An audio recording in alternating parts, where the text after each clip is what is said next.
His voice was cold, nothing like the gentle tone he'd used with me earlier. Just one sentence was enough to make Jack's face change. Only then did it finally hit me. Before Tom was injured, he had been a legendary war hero, the backbone of Jack's family.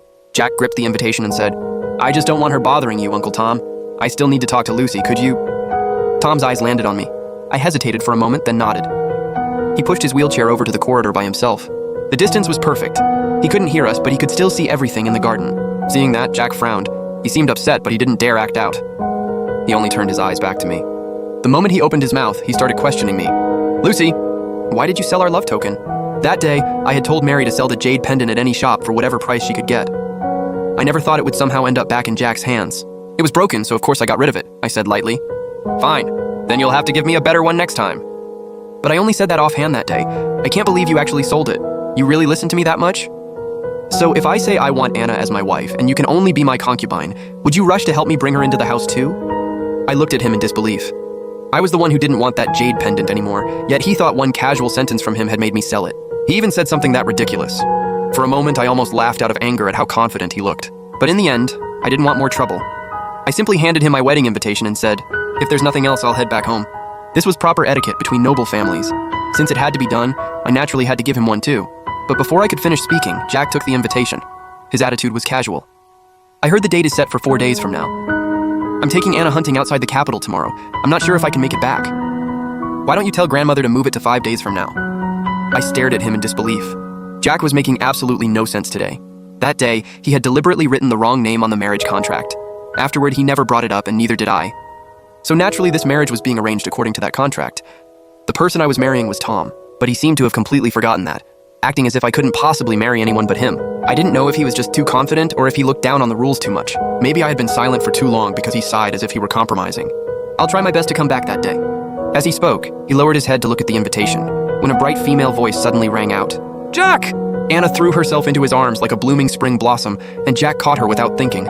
"I've packed everything." After saying that, she acted as if she had only just noticed me. She quickly let go and fiddled with the white jade bracelet in her hand. "Lucy, please don't misunderstand. She would never be that petty." Jack casually slipped the invitation into his wide sleeve, rubbed Anna's head, and said, "She knows I see you as a sister. She won't care about little things like this." Anna's breath caught. She bit her lip and forced a smile. "Lucy, you really are generous. I thought when someone loved a person, they'd definitely get jealous if something like this happened." Jack froze, then looked at my calm face. At last, a trace of unease appeared in his eyes. I said, "It's getting late. I still need to go back and prepare for the wedding." He paused, then quickly nodded. "Right. You should go prepare. When you marry into my family, I'll treat you well."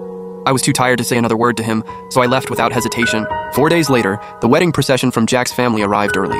I thought Tom would choose a carriage, but somehow he had managed to ride in on a tall white horse. Through the swaying bead curtain of my bridal crown, he smiled faintly at me. His warm hand held mine as he slowly helped me out of the bridal sedan. I looked up and saw fine beads of sweat on his forehead. I knew standing up must have been hard for him, and I couldn't help feeling moved. "First bow to heaven and earth. Second bow to your elders." The wedding attendant's voice grew louder and louder. Just as I turned to complete the final bow, noise suddenly came from outside. "Let me in, I'm the groom!" A figure crashed inside. It was Jack, who had gone on an outing outside the capital with Anna. He looked rather disheveled. He splashed mud all over my wedding dress, then cursed on the spot. "Lucy, have you got no shame? Just because I was a little late? You actually married some random man?" Everyone looked at him strangely, because everyone knew today was Tom and my wedding. And as Tom's junior, Jack was supposed to respectfully call me his aunt. But maybe he was too angry to realize any of that. His face was full of contempt. "I'll tell you the truth. I came late on purpose to teach you a lesson. If you behave, I'll still let you marry into my family. And Uncle Tom, she's being childish and making a scene. Why are you playing along? Lucy, what are you standing there for? Come help me change into the groom's robe." The entire hall went silent. The guests looked at one another in shock. Up on the main seats, the old madam of Jack's family looked livid, her eyes bloodshot as she glared at Jack. She slammed her hand on the redwood chair and snapped, "You disgraceful brat, what nonsense are you spouting? Today is your uncle's wedding day. I won't allow you to act insane here." "Men, drag him out." Jack froze, his eyes filled with disbelief. "My uncle's wedding day? How is that possible?" "This is clearly my wedding with Lucy." Several servants held Jack tightly by the shoulders. Blood from his forehead slid down his cheek. It dripped onto his expensive brocade robe, spreading into glaring red stains. For 1 second, he looked completely stunned, as if he couldn't believe what he had just heard. Those eyes that were always so careless were now filled with shock and disbelief. He stared hard at the old madam sitting above him.